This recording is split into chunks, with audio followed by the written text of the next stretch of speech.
મિત્રો કાલે છે ને ઇંગ્લેન્ડ અને ઇન્ડિયા વચ્ચેની ટેસ્ટ મેચમાં જ્યારે મેચ પૂરી થઈ ત્યારે બેન સ્ટોકે રવિન્દ્ર જાડેજા સાથે હાથ ન મિલાવ્યો અને એના કારણે હેન્ડશેક કોન્ટ્રોવર્સી છે એ ચર્ચામાં આવી। પણ મિત્રો માની લો કે આની જગ્યાએ ભારત વાળાએ આવું કર્યું તો બધા દેશના લોકો છે ને ભારત વાળા ઉપર ચડી બેસત કે ભાઈ આમણે આવું ખોટું કર્યું, આમણે આવું ન કરવું જોઈએ। તો શું એમને નિર્ણયો લેવાની આઝાદી છે? આપણે આને કોઈ નિર્ણય લેવાની શું આઝાદી નથી યાર? આ તો જ્યારે 0 રનમાં 2 વિકેટ પડી ગઈ ને ત્યારે તે લોકો બહુ ફોર્મ આવી ગયા હતા। એમને એવું લાગતું હતું કે અમે આરામથી મેચ જીતી જાશું અને નાસિર હુસેને તો ત્યાં સુધી કહી દીધું હતું કે ઇંગ્લેન્ડ વાળાના 500 રન થઈ ગયા છે એટલે હવે ચિંતાની જરૂર નથી, મેચ આરામથી જીતી જાશું। પરંતુ આ તો રાહુલ અને શુભમન ગિલે કીધું 2 વિકેટ પડી ગઈ છે, અમે તો હજી બાકી જઈએ ને મેચને ખેંચી ગયા યાર।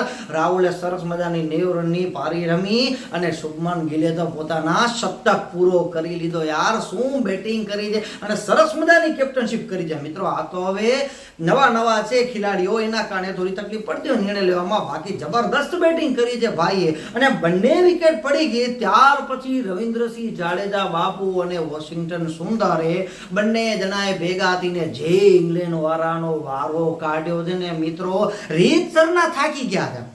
એટલા માટે તો એ કેવા આયા જાડેજાને કે હવે છે તમે હાથ મિલાવી લ્યો અને મેચને ડ્રો કરી નાખીએ, કારણ કે અમને ખબર છે કે હવે અમારા કોઈ બોલરની બોલિંગ હાલતી નથી અને આ ફિલ્ડિંગ કરીને થાકી ગયા છે। પણ હવે ત્યારે ભાઈ આપણા બેટ્સમેન શું કામ ભાઈ ડ્રો કરી નાખે મેચને? કારણ કે જાડેજા બાપુજી 89 ઉપર રમતા હતા અને વોશિંગ્ટન સુંદર છે 80 રન ઉપર રમતો હતો। હવે કે એટલા બધા રનની જરૂર નથી, હમણાં જ હવે સેન્ચુરી થઈ જવાની હતી। તો સ્વાભાવિક વસ્તુ છે, કોઈ પણ દેશનો વ્યક્તિ છે એમ જ વિચારે યાર કે આપણે આપણી પહેલા સેન્ચુરી પૂરી કરી લઈ અને એમને એવું હતું કે અમે ભાઈ મેચ મૂકી દઈએ, કારણ કે હિંમત ઓલરેડી હારી ગયા હતા એટલા માટે ડ્રો કરવા માટે વાત કરવા માટે આવ્યા હતા। પરંતુ જાડેજા બાપુએ ના પાડી દીધી કે ભાઈ હાલતી ના થઈ જાઓ, મેચ ડ્રો બહુ નહીં થાય, કારણ કે હજી તલવાર ફરાવવાની તો બાકી છે।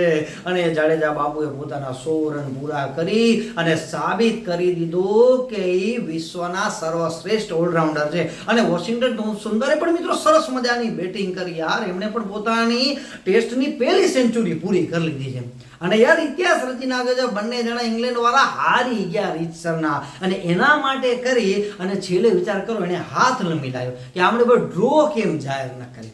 એ તો ભાઈ આપણી મરજી છે, આપણાને વિચાર હતો કે ભાઈ આજે જ દોડો, એમને ઈચ્છાથી દોડાવવાની એટલે ભારત વાળા દોડાય। પણ મિત્રો આ હરામી કેવા છે અંગ્રેજો, પેલા પણ એ લોકો ચાલબાજી કરતા હતા ને હજી પણ એ લોકો ચાલબાજી કરે છે। પણ હવે આ આધુનિક ભારત છે સીધો જવાબ આપતા જાણે છે।